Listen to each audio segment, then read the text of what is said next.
Terve! Otetaan pätkä tähän kohtaan tämmöisen sevivanin huoltamisesta. Tää ei lähde nyt kylmänä oikein käymään. Itse asiassa voitaisiin piruttaa kokeilla vaikka, että lähteekö tää nyt käymään. Noin, virrat päällä.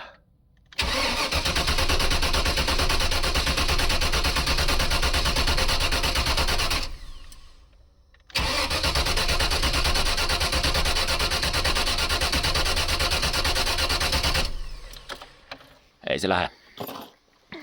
Se mitä mä oon tehnyt siihen nyt, virranjakajan kansi, pyöriä, sit mä oon uusinut tulpanjohtoja sitä mukaan kun mä olen noita tulppia vaihtanut. Tässähän tämä hauskuus sitten tuleekin, kun puhutaan noista tulpista. Katsotaan.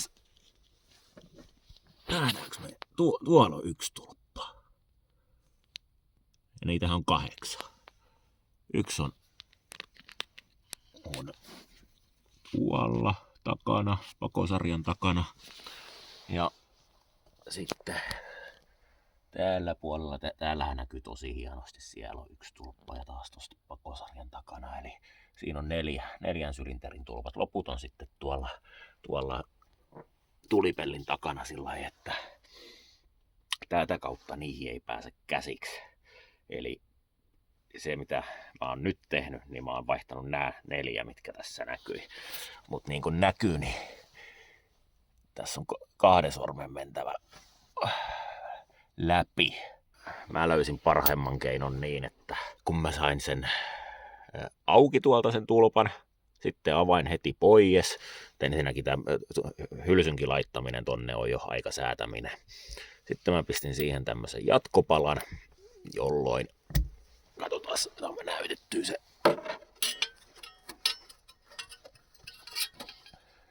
Jolloin ollaan niinku tällaisessa tilanteessa, että mulla näkyy toi hylsyn pää tuolta. Siitä mä saan sitten pihdeillä kiinni. Sitten mä saan pyöriteltyä tulpan niinku lähestulkoon auki ja sitten sit mä saan sen jo käsin.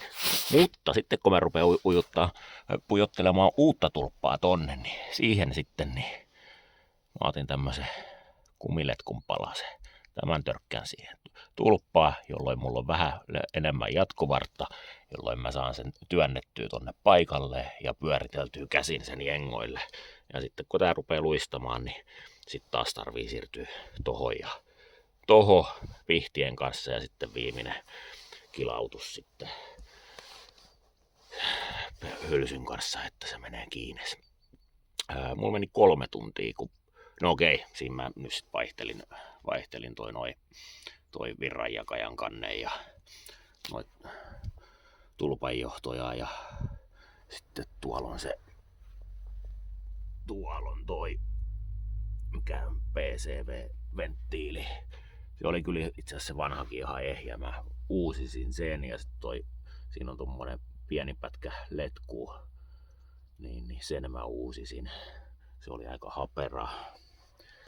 Mun ongelma on vielä ratkaisua ja sittenhän siinä kävi myös niin, että virtalukko, toi lukkosylinteri, sehän tuli murusina tuolta sitten kun mä kiivaasti tätä starttailin, niin nyt mulla on suunnitelmissa, no toi lukkosylinterin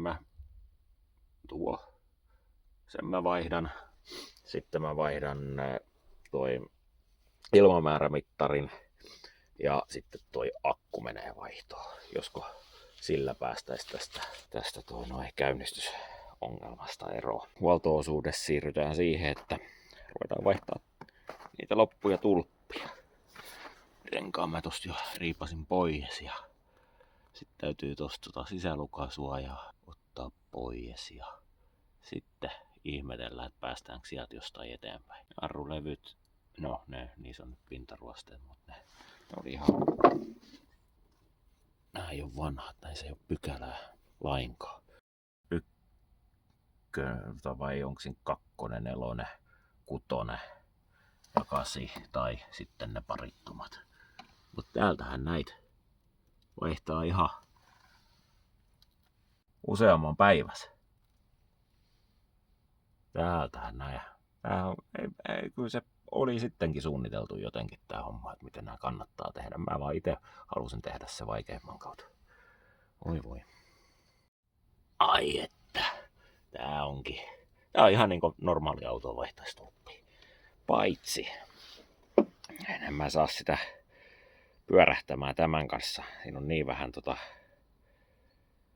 kierrettä, että tässä kohtaa tarvii tää letkutemppu ottaa taas käyttöön. Eli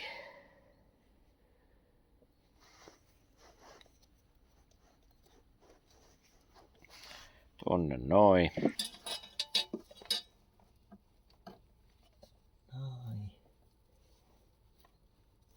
Tää on vähän turhan pitkä letku, mutta voisi olla vähän lyhyempikin.